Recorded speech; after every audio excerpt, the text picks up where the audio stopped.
All right, we can get started. You guys are so quiet. Okay, before we do any content, cover any content this week, let's just go over information for your test, which is next week. It's at this time, it's in this room. Just be sure not to come in before we let you in. So the test, the course before this one always runs a little long. So don't worry, you'll get your full 90 minutes once everyone's sat down, everyone has their test, and then the 90-minute clock will start from there, okay? So the test has 20 multiple choice questions. So this information is on the OWL under test. On the side here, week 5. So 20 multiple choice questions, and then there are 4 short answer questions. So one of those questions is required, so you have to answer that one question. That one question is a pretty big theme in the whole course. Shouldn't be super surprising what that question is going to be if you've been coming to lectures. I think I make it pretty obvious, okay? So one required question, and then there are 3 optional questions from a list of 6. So what that means is there will be 6 short answer questions. You pick 3 of them to answer. Okay, so if you answer more than 3, I will grade the first 3. So don't do that, right? 90 minutes to complete the exam. You can leave after an hour's passed, pretty typical. The age-old question that every instructor always gets: how much of the test is from the textbook? How much of the test is from the lecture? I could go on and on, but really, what I can tell you is that students who study both do better, right? So do both. That's my recommendation to you. You can do whatever you like, but that is what I would recommend. Another thing that we have here is this document that I put together. Okay? You can open that here. And basically what this is kind of like a study guide. So this gives you different objectives, learning objectives, and it also tells you, information about the test. But it goes through each topic we've talked about, and the one we'll talk about today, and important points in each of those sections. So if you can understand everything on this list, you will do well on the test. Okay. Any questions about the test?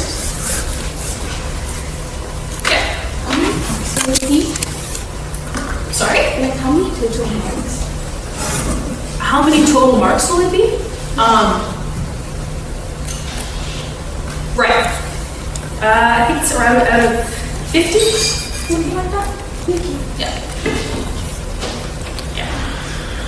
Is there any practice questions that we can try on the textbook, for example?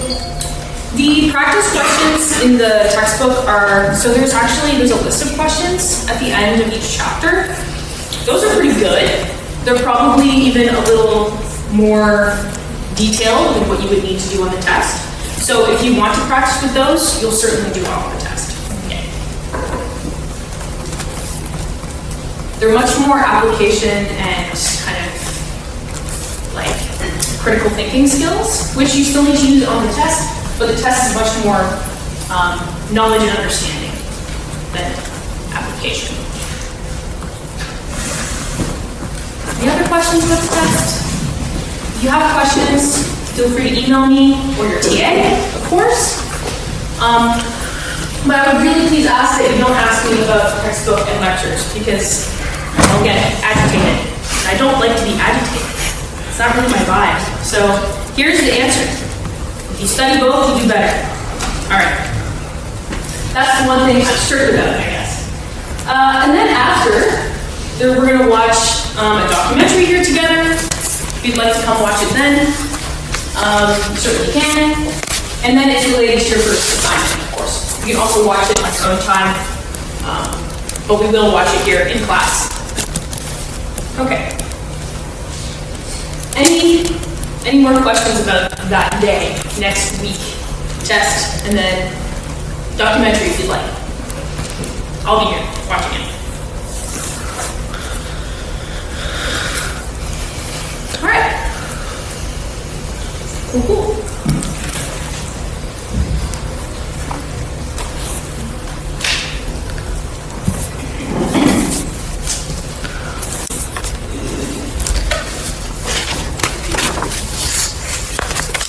All right, so this week we're going to be talking about navigation and orientation.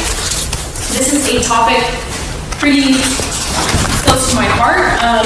I did my PhD on a brain system involved in navigation and orientation in songbirds. So I know a little bit too much about this topic. So if you're really curious about it, again, I have perhaps too much information about this. All right, navigation and orientation. So the question of the day is, how do animals remember places and find their way around? Of course, memory has some integration here with the topic, but really here we're talking about how animals find their way around.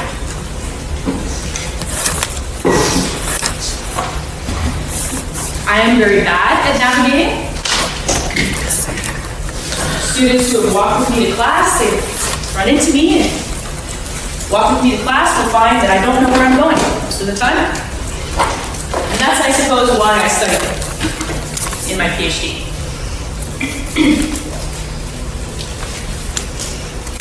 Okay, so there are lots of different ways you can talk about orientation and navigation.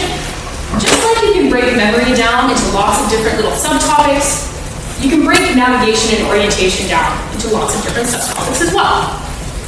These are some of the ones that we will be talking about today. These are also very commonly studied forms of orientation and navigation in animals. So we'll talk about vector navigation, path integration, using landmarks, cognitive maps, and then also using celestial objects to navigate, and using Earth's magnetic field to navigate. So that's everything we'll be going through today.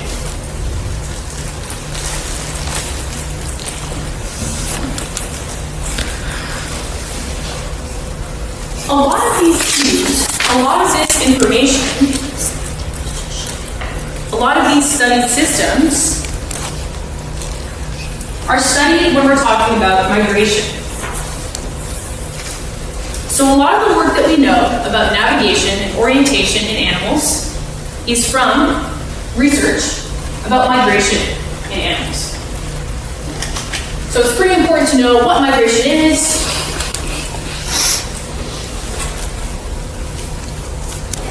as well as all the studied forms of orientation and navigation. Okay. Migration is important. It's also pretty wild. Anytime I talk about migration, I love to show the video on Christmas crabs migrating. I do not like spiders, and they kind of remind me of spiders, so just heads up there, kind of creepy, but also pretty cool. So let's watch a short video about that.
animals migrate? So that's a predictable movement of animals depending on the time of year, from their breeding grounds to their wintering grounds, usually.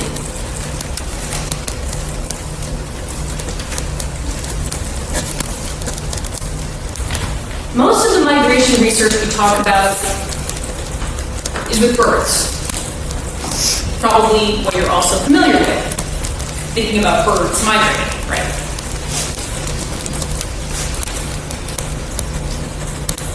And there's some pretty crazy stats about avian migration that we can talk about. So, the Arctic tern performs the longest migration from the Arctic to subarctic regions in North America, Europe, and Asia. There's an average of 90,000 kilometers that they're traveling. That's pretty wild, right?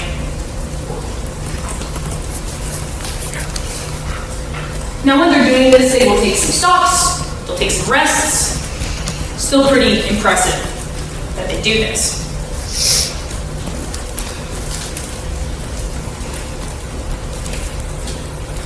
Another really impressive statistic is with the bar-tailed godwit, and they have the longest non-stop flight.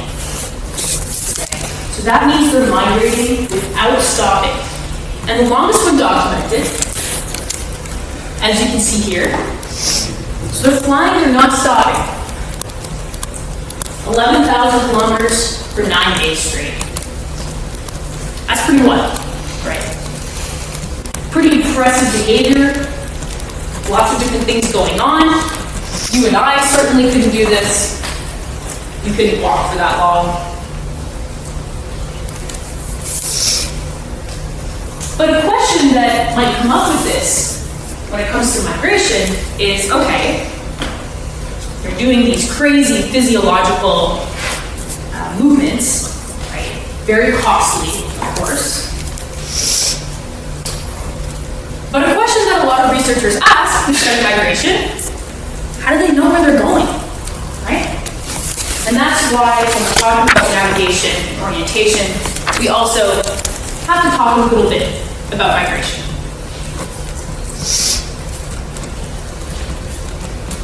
Okay.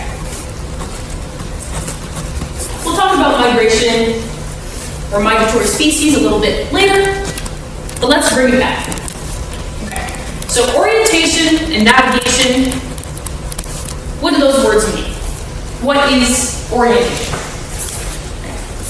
One of the first researchers to kind of define orientation or to put it in different categories is someone named Griffin, and he had 3 types of orientation.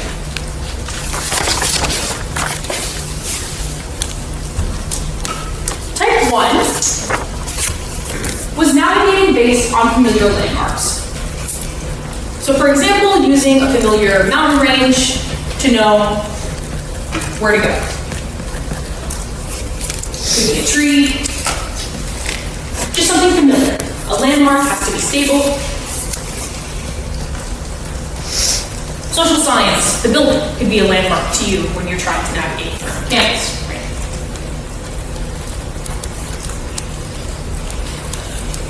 Type 2, he defined as orienting in a particular direction without using landmarks. So, perhaps using the sun as a compass to know what direction to go. That's an example. Type 2.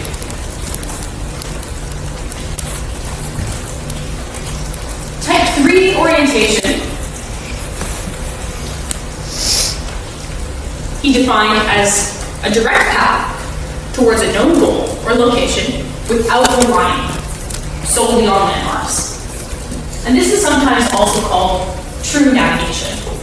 So an example here would be a bird migrating from their breeding to their wintering grounds, or vice versa.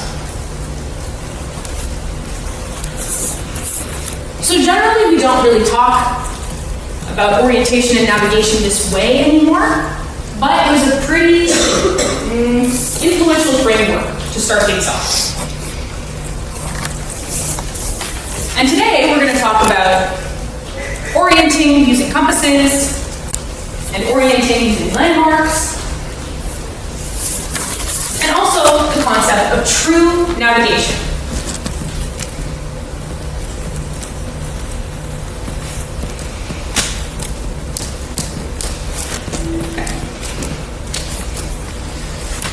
So like I said earlier, just like there are many taxonomies of memory that we talked about, there are also taxonomies of navigation. And it's easy to kind of get bogged down into, well, what kind of navigation is this? What kind of navigation is that? What kind of orientation is this? Don't want you to worry too much about that. Okay.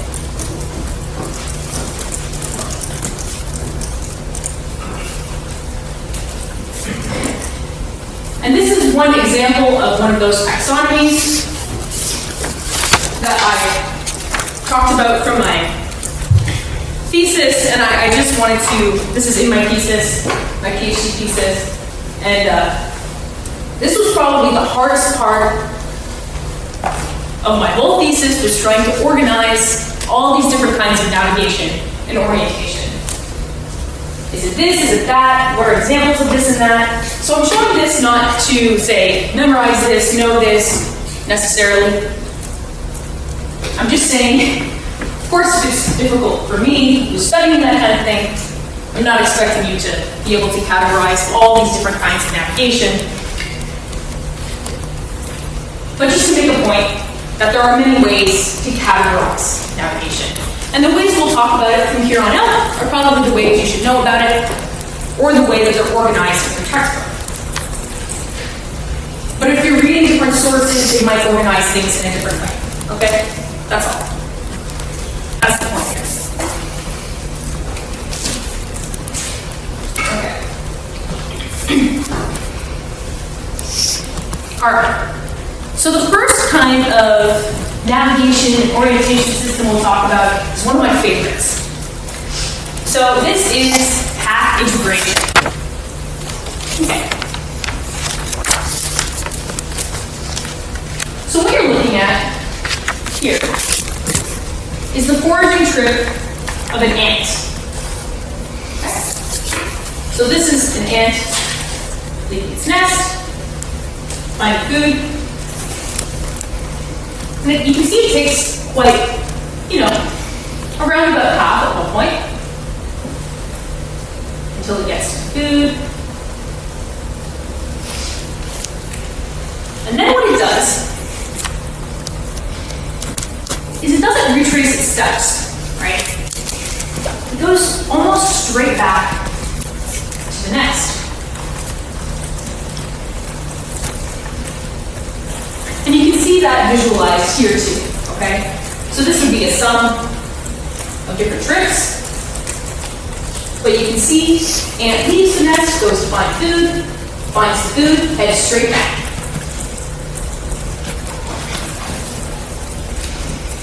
Well, that's pretty cool. How are they doing that, right? They're using path integration. So we'll talk about what that is.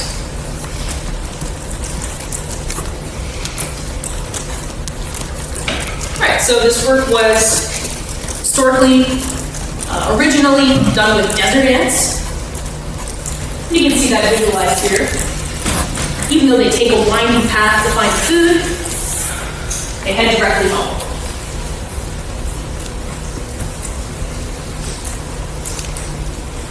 And this is one of my favorite experiments, ants on stilts. So these researchers wanted to know, how are these ants doing this, right? And they had a hypothesis about the ants doing something, I won't reveal yet.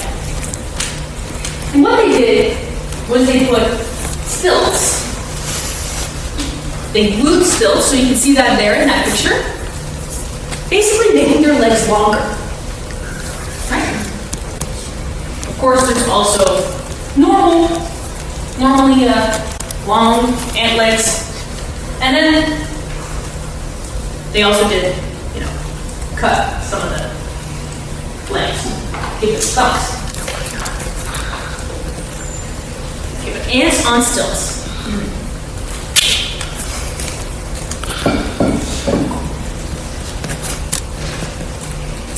Can anyone guess what happened when the ants had stilts? So same thing, ants are going out foraging, and then they make their way back to the nest. Anyone have any idea what happened with ants on stilts? Yeah. They overshot the nest. They overshot the nest. Exactly. They went too far. And why is that? Because they count their steps. Because they count their steps. Exactly. Similarly, with the stumpy legs, they undershoot.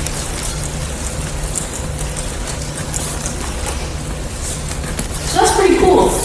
They're both calculating a vector, right, to make their way back. And part of that is from counting their own steps.